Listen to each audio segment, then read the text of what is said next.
Patrick Youssef, bonjour. Bonjour. Quelques 100 jours après la prise de Goma par le M23, est-ce que la situation humanitaire est toujours aussi grave ou est-ce que les choses s'améliorent ? Disons, la différence entre le début du conflit et aujourd'hui, c'est qu'on a une meilleure vision, une meilleure visibilité des besoins humanitaires et aussi un meilleur accès pour pouvoir y répondre plus rapidement. La situation se stabilise de plus en plus. Évidemment, les bombardements et la conduite des hostilités n'est plus de la même cadence à Goma et ailleurs, mais la crainte effectivement que ça se dégrade encore est bien sûr sur la table. À la fin du mois de janvier, la ville de Goma est tombée après plusieurs jours de combat qui ont fait 3000 morts selon l'ONU et 600 morts selon les rebelles du M23. Quel est le vrai bilan d'après vous ? Ce qu'on peut dire, c'est que nos équipes sur le terrain ont été témoins des conséquences humanitaires de ce conflit, que ce soit les morts, les blessés. Je pense que j'ai jamais entendu un constat aussi dur de nos collègues ainsi que des volontaires de la Croix-Rouge de la RDC qui nous ont raconté l'exploit et la difficulté de récolter les dépouilles mortelles et d'enterrer plus que 1000 corps. Donc, je connais pas les chiffres, mais les hôpitaux étaient déjà bien saturés et certainement les morgues ont suivi. Donc, je confirme que des chiffres sont très difficiles à avoir à ce stade. Mais en tout cas, au moins 1000 corps ont été ramassés dans les rues de Goma.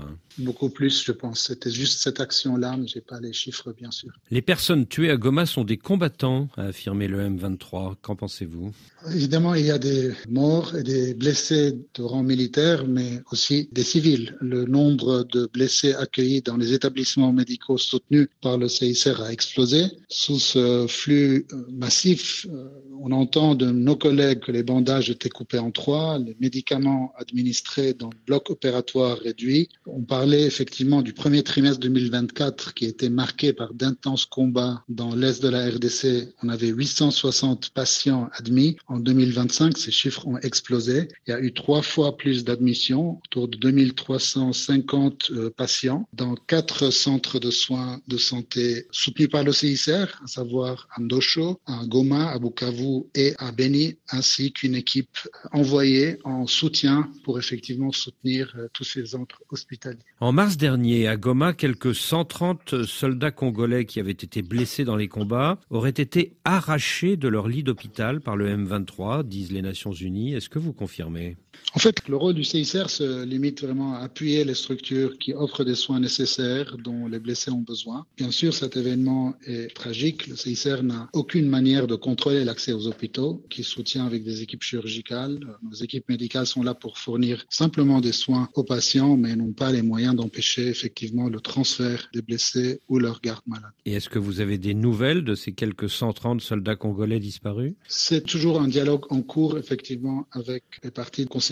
Comme vous le savez, c'est le cœur de notre travail, c'est le but d'engager un dialogue important pour améliorer les conditions, pour asseoir un certain respect du droit, pour effectivement que ces violations ne se répètent pas. Alors ce conflit dans l'est du Congo, ce sont aussi les violences faites aux femmes. Y a-t-il eu recrudescence des viols au nord et au sud Kivu depuis 4 mois ? En termes de chiffres, je n'ai pas de détails, mais il est clair que c'est un fléau qui continue et c'est un sujet de dialogue effectivement avec les parties au conflit. C'est un élément très important dans le respect du droit humanitaire international et surtout les mœurs et les traditions locales. Pour les 2 premières semaines du mois de février dernier, le HCR a dénombré 895 personnes violées dans l'est du Congo. Alors ces viols qui sont commis au nord et au sud Kivu, est-ce qu'ils sont le fait des rebelles, de l'armée ou des miliciens Wazalendo ? Et il n'est pas du ressort du CICR de dénoncer cela publiquement. Ça engendre effectivement des effets négatifs pour la sécurité de notre staff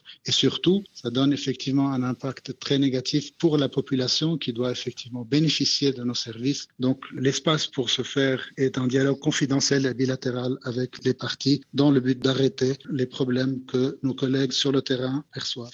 Et quand vous parlez des parties au conflit, voulez-vous parler à la fois des rebelles, des militaires FARDC et des miliciens Wazalendo ? Tous les porteurs d'armes, effectivement, que nos équipes rencontrent sur le terrain sont les parties, sont ceux et celles qui ont un impact direct sur les personnes qui n'ont pas choisi de faire la guerre et qui subissent tout simplement les conséquences. Depuis sa création, il y a bientôt 200 ans, la Croix-Rouge s'occupe aussi des prisonniers de guerre. Est-ce que vous avez pu en visiter beaucoup depuis le début de l'année ? Oui, effectivement, je confirme. Cette action est très importante pour le CICR en termes d'accès et en termes de visites répétées par le CICR. C'est d'ailleurs un des sujets qui a été abordé par la présidente du Comité international de la Croix-Rouge lors de sa visite récente à Kinshasa pour effectivement non seulement améliorer l'accès, mais effectivement travailler avec les autorités pour l'amélioration des conditions. Nous avons vraiment un espoir s'il y a d'autres arrestations que le CICR soit effectivement informé et que cette action qui est vraiment au cœur du mandat du CICR puisse être accomplie. Depuis la prise de Goma au mois de janvier, des centaines de militaires congolais, mais aussi burundais, ont été capturés par les rebelles du M23, notamment à Goma et à Sake. Est-ce que vous avez de leurs nouvelles ? Ce n'est pas forcément opportun pour nous de parler de notre accès publiquement. Ce qu'on peut dire, c'est que c'est une question extrêmement sensible. On y travaille. De manière générale, on a accès à plein de détenus. Dans ce cas, on y travaille encore. Donc, on a ce dialogue avec l'ensemble des parties et on espère effectivement que l'accès, qui n'est pas encore à un niveau satisfaisant, on a espoir que celui-ci continue à s'améliorer comme il y a déjà eu du progrès récemment. Et donc, vous avez pu rassurer des familles de prisonniers ? À chaque fois que nous rencontrons un prisonnier et que nous proposons les services de message Croix-Rouge, effectivement, on avise effectivement les familles. Et dans ce cas précis, on a eu énormément de contacts, justement, avec que ce soit des détenus ou des membres de famille, selon les visites, bien sûr. Des familles congolaises ? Oui, bien sûr. Ouais. Et des familles burundaises ? Je n'ai pas cette information. Je n'ai pas ces informations sur le Burundi. Patrick Youssef, il y a le cas particulier des centaines de militaires et de policiers congolais qui s'étaient réfugiés dans la base de la MONUSCO de Goma en janvier dernier et dont vous avez négocié l'évacuation par la route ces derniers jours avec les rebelles du M23. Comment ça se passe ? En fait, c'est là en qualité d'intermédiaire neutre que le CICR a commencé le 30 avril dernier à accompagner des centaines de soldats et de policiers congolais désarmés ainsi que leurs familles de Goma à Kinshasa. Donc c'est une opération, comme vous pouvez l'imaginer, assez complexe qui traverse des lignes de front et c'est important, c'est mené à la demande du gouvernement de la RDC, de la MONUSCO et l'Alliance Fleuve Congo Mouvement M23. Donc c'est une opération dynamique, propice à la conclusion, en tout cas on l'espère, de nouveaux accords humanitaires qui permettront de réduire concrètement et pratiquement les souffrances. Et comme CICR, on se tient prêt à soutenir de tels accords en tant qu'intermédiaire neutre. Combien de militaires et de policiers congolais vont pouvoir ainsi être évacués au total ? On attend donc la fin de l'opération. Il est clair qu'on a déjà plusieurs centaines à confirmer en fin de l'opération le chiffre total des personnes transportées. Sur le plan matériel, Patrick Youssef, Goma, c'est une ville de quelques 2 millions d'habitants actuellement, où l'eau et l'électricité ont été coupées lors des combats du mois de janvier. Qu'en est-il à présent ? En fait, le CICR a très rapidement été en discussion et en dialogue avec les groupes, donc le M23 et l'Alliance, afin de préserver les infrastructures critiques à la survie de la population, à savoir l'eau et les hôpitaux. Nous avons œuvré avec la compagnie nationale pour rétablir l'électricité. Donc c'était un travail